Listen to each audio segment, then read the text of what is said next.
अस्सलाम अलैकुम दोस्तों, मेरा नाम हिन्ना है और मैं कराची से ताल्लुक़ रखती हूँ। ये उन दिनों की बात है जब मैं कॉलेज में पढ़ती थी और मेरी उम्र तकरीबन 18 साल थी। मेरे मामू लाहौर में रहते थे और मैं पढ़ने के लिए उनके पास आई हुई थी।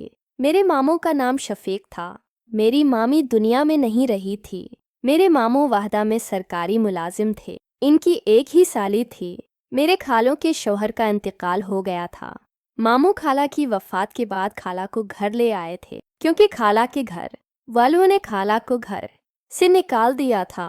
इसलिए मेरे मामू खाला का बहुत ख्याल रखते थे। मेरे मामू हमारे ही घर में रहती थीं। मेरे मामू का एक ही बेटा था जिसका नाम इकराम था, जो मेरी उम्र का था। मेरे खाला के बेटी की बहुत ज़्यादा बनती थी।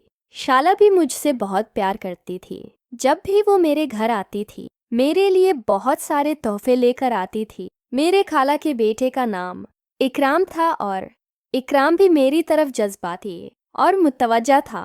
इकराम खूबसूरत और हुसैन लड़का था, लेकिन उसकी जज्बाती ख्वाहिशें अजीब थीं। वो बातें बड़ी अजीब करता था और इसकी हर बात से ऐसे लगता था कि वो मुझे सिर्फ इस्तेमाल करना चाहता हो, वो मेरे साथ सुकून हासिल करना चाहता हो। इसकी अक्सर बातें मुझे समझ नहीं आती थीं, लेकिन मैं बहुत ज़्यादा परेशान थी कि वो आखिर क्या हो करना चाहता है। मैं उसे कम उम्र समझती थी, लेकिन वो कुछ और सोच रहा था। वो मेरे बारे में तरह तरह की बातें सोच रहा था, लेकिन मैं ऐसा कुछ नहीं करना चाहती थी। अब तो खाला और उसका बेटा दोनों इस घर का मुस्तकिल हिस्सा बन गए थे। जैसे जैसे दिन गुजरते जा रहे थे, इकराम मेरे साथ बहुत ज़्यादा वाबस्ता हो रहा था।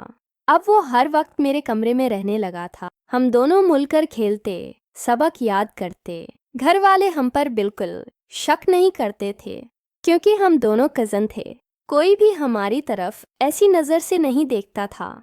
इकराम इस बात का बहुत फ़ायदा उठाने की कोशिश करता था। इकराम को जब भी मौके मिलता, वो मेरे साथ अजीब सी बातें करने लग जाता।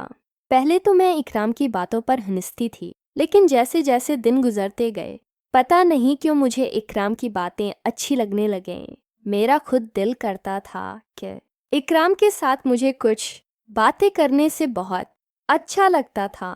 इकराम के साथ मैं भी बुराई की तरफ जा रही थी, लेकिन मुझे इस बात पर यकीन था कि इकराम कभी भी मुझे किसी के सामने रस्वा नहीं करेगा।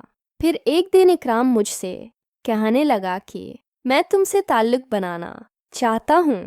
मैंने इकराम की कुछ बातें सुनी, मगर नहीं मानी। मैंने इकराम से कहा कि ऐसा कौन सा ताल्लुक़ बनाना चाहते हो? हम तो पहले से ही एक दूसरे को बहुत अच्छे से जानते हैं।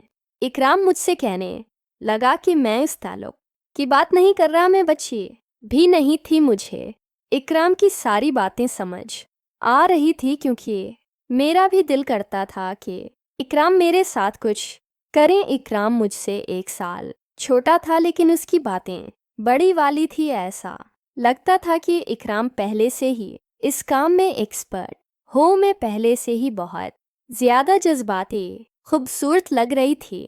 इकराम भी मेरे हिसन पर फजा हो रहा था। वो हर वक्त मुझे हासिल करने की जदोजहद करता। जब भी मुझे देखता तो देखता ही रह जाता।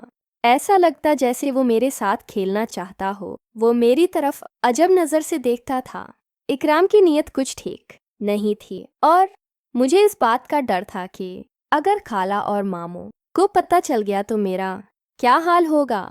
वैसे भी इकराम 1 साल छोटा है। मैं उसे समझा रही थी कि ये काम ठीक नहीं है, ननका है।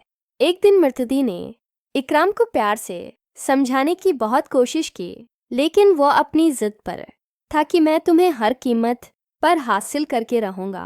पहले तो मुझे ऐसा लगा कि इकराम मुझसे मोहब्बत करता है, लेकिन मोहब्बत नहीं, कुछ और करना चाहता है। और मुझे ये बात समझ आ चुकी थी कि मोहब्बत करने वाले ऐसे नहीं होते। इकराम कहने लगा, इतनी सी उम्र में तुम बड़ी बड़ी बातें करने लगी हो।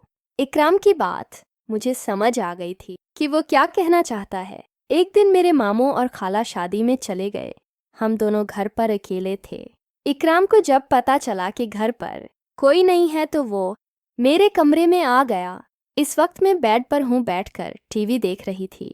इकराम कमरे मैं आया और मुझसे कहने लगा कि आओ आज मिलकर कुछ देखते हैं। वो अपना मोबाइल भी साथ लेकर आया। मैंने इकराम की बात मान ली और हम दोनों फिल्म देखने लगे। इसकी नज़र मोबाइल पर नहीं बल्कि मुझ पर थी। वो मुझे देखकर हंस रहा था।